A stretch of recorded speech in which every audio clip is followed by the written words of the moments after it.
நம்ம கம்பீர் மாமா மாதிரி ஒரு நேர்மையானவர் யாருமே இல்ல தெரியுமா? எந்த ஒரு வன்மமும் இல்லாம தான் இங்கிலாந்து சீரியஸ் டீமை செலக்ட் பண்ணியிருக்காரு. அதுக்கு பெஸ்ட் எக்ஸாம்பிள் ருத்ராஜ் தான். கம்பீர் மாமா கோச் ஆகிறதுக்கு முன்னாடி சூப்பரா விளையாடிட்டு இருந்தா ருத்ராஜ் கேட்வார். இவன் என்ன சிஎஸ்கே காரன் எந்த பொசிஷன் கொடுத்தாலும் நல்லா விளையாடுறானே தூக்கி வெளியே உட்கார வச்சுட்டாரு. சிஎஸ்கேனாலே மாமாவுக்கு பிடிக்காது. சிஎஸ்கே இல்ல, ஐ மீன் தோனி நல்லா விளையாடிட்டு இருந்த சிவம் துபேவை டீம்ல எடுக்கல.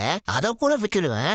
லாஸ்டா டெஸ்மிக்ல என்ன சொன்னீங்க கம்பீர் மாமா? டொமஸ்டிக்ல நல்லா விளையாடுற பிளேயர்ஸ் டீமுக்கு வேணும்னு சொன்னீங்க. அப்புறம் ஏன் கருண் நாயர், ரஜத் பட்டியல டீம்ல செலக்ட் பண்ணல? கருண் நாயர் ஜிஎஸ்ஆர் டிராப்பில 666 ரன்ஸ் அடிச்சிருக்காரு, 5 ஹண்ட்ரட்ஸ் வேற.